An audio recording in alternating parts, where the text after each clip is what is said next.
ازيكم يا اصحابي، عاملين ايه؟ احنا النهارده هنشوف وصفة ايس كريم علشان الجو حر جدا. هخلي ماما تقولكوا على الوصفة دي، وصفة ايس كريم بس ايه؟ بونو. بصوا بقى، بصوا الجمال والعسل والعسل والعسل. يلا بقى عشان مطولش عليكم. عشان نبتدي بقى نعمل الايس كريم بتاعنا هنعمله على مرحلتين. اول مرحلة هنحتاج فيها 3 معالق كبار من النشا، ونص كوباية من السكر، وكمان معانا باكو من الكريم كراميل، ومعايا كمان لتر من الحليب. تقدري تستخدمي نص لتر مية ونص لتر حليب عادي جدا. دلوقتي هجهزهم كلهم كده مع بعض. هحط الكريم كراميل مع السكر مع النشا على الحليب، وهقلبهم كويس جدا، ومش هخلي فيهم اي تكتلات قبل ما اخدهم على النار. كل ده انا بعمله على البارد الاول، علشان لو في سكر او في لسه اي حاجة ما اتقلبتش كويس كده اكون مقلباها كويس، عشان لما احطها على النار ما تعملش تكتلات.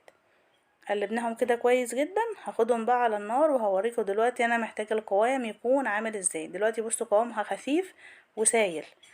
بعد شوية مع التقليب المستمر كده بقى القوام زي ما انتوا شايفين كده، هو تقل شوية، لا هو خفيف خالص مية ولا ان هو تقيل ومتكتل. وبعد ما خلصتهم هرفعها من على النار، وانا دلوقتي عايزاها تبرد تماما، وفي نفس الوقت مش عايزاها تعمل القشرة اللي بتبقى على الوش.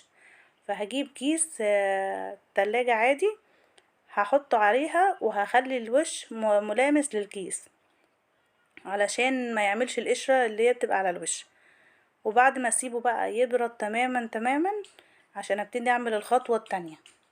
دلوقتي هجهز معايا كوباية ونص من الكريم جانتيه البودر الخام. تقدري تزودي الكمية لو انتي حابة تزودي كمية الكريم جانتيه. احنا معانا اللي هي المهلبية دي علشان نكمل بيها خطوة الكريم جانتيه يبقى معانا يتحول لايس كريم. حطيت هنا على كوباية ونص كريم جانتيه باودر، حطيت عليها كوباية من الحليب المثلج. تقدري برضو تستعملي كوباية من المية لو انتي حابة. هقلبهم كده، اضربهم شوية بالمضرب مع بعض، بس مش هخليها يبقى القوام بتاعها تقيل قوام اللي بنعمل بيه التورت والجاتوهات، لا، يبقى قوامها تقيل شوية بس سايل في نفس الوقت. بصوا دلوقتي انا همسح السباتيولا، هتلاقوا القوام نازل تقيل كده اهو، عامل زي كأنه ايس كريم وساح. مش هخليه لا يبقى سايل خالص ولا تقيل جدا، لا يبقى زي قوام الايس كريم وهو سايح. هبتدي دلوقتي اروح مقلبه بقى المهلبيه اللي كنا عاملينها. بصوا تقلت ازاي، شايفين كان قوامها الاول سايل، بصوا لما بردت بقت تقيله ازاي، عشان كده ما تقلتهاش في الاول. هنزل بقى كده كله على بعضه، المهلبيه على الكريم جانتيه. طبعا هي سكرها كان حلو قوي، وكمان احنا هنعمل اطعمه هتزود السكر فيها، فعشان كده انا استخدمت في الاول نص كوبايه. انتي بقى معاكي ده الاساس، هتحطي عليه اي طعم هيطلع معاكي رائع. بصوا هقلبها كده شوية، برضو مش هزود في الضرب عشان ما تتقلش معايا، لا انا عايزة قوامها كده، ده نفس قوام الايس كريم لما بيكون سايح بالظبط. دلوقتي بقى هوزعهم في العلب. تقدري تعملي طعمين، طعم، 3 4 اكتر، تضاعفي الكمية وتعملي ابداعي بقى. انتي دلوقتي معاكي الاساس، اساس الايس كريم.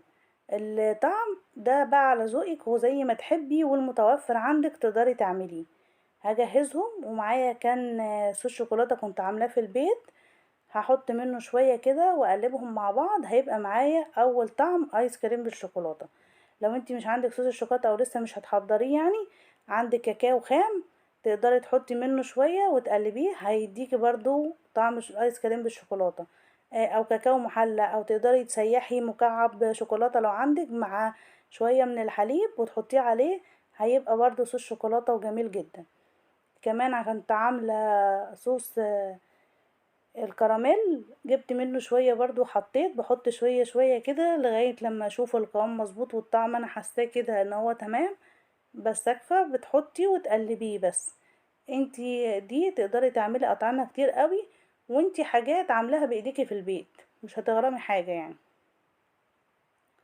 بصوا حطيت برضو شوية على الوش كده عشان يبان. ودلوقتي انا جبت شوية من البسكوت، كسرتهم كده شوية، وهحط عليهم شوية من القرفة علشان يديني طعم ايس كريم اللي هو بطعم بسكوت اللوتس. بجد لما حطيت القرفة على اي نوع بسكوت عندك عادي، بسكوت شاي سادة، عطاني طعم الايس كريم اللي كنت بجيبه من بره بطعم بسكوت اللوتس. كان حلو قوي قوي اللي بالبسكوت دوت. حطيت كده شوية قرفة تاني زودهم عشان انا بحب القرفة. وانتي على حسب ما تحبي، لو حابة تعمليه بطعم البسكوت بس من غير قرفة تقدري تعمليه، او تعملي بأي أطعمة تانية. انا بديكي افكار وانتي اعملي اللي تحبيه واولادك تحبه. كده خلصنا 3 أطعمة. الطعم الرابع بقى كان عندي شوية كده من العنب، كنت حطاهم في الفريزر، طلعتهم وهم متلجين زي ما هم كده، حطيتهم في الكبة، فرمتهم فرمة بقى ما عندي بالشكل اللي انتوا شايفينه ده. وهحطهم وهقلبهم. عندك مانجا تقدري تعمليها بالطريقة دي، فراولة، موز، اناناس، اي نوع فاكهة انتي واولادك بتحبوه تقدري ان انتي تجمديه شوية وتفرميه وتحطيه كده عليه، هيطلع معاكي رائع وحلو قوي قوي.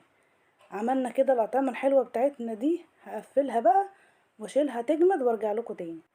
وده شكله بعد ما جهز معايا وقعد ليلة في التلاجة بقى معايا كده تحفة، حلو قوي قوي.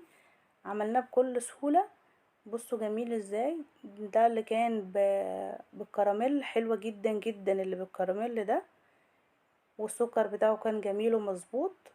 وكمان اللي كان بصوص الشوكولاتة كان برضو جميل جدا، بس استعملوا كاكاو الخام فيه، الكاكاو الخام الاسباني عشان تاخدوا نتيجة حلوة، او تقدروا تعملوا بشوكولاتة حلو قوي. واللي كان رائع بقى وكان عاجبني جدا جدا اللي هو معمول بالبسكوت ده، كان عاطيني طعم بسكوت اللوتس كده وطعم القرفة فيه كانت حلوة قوي.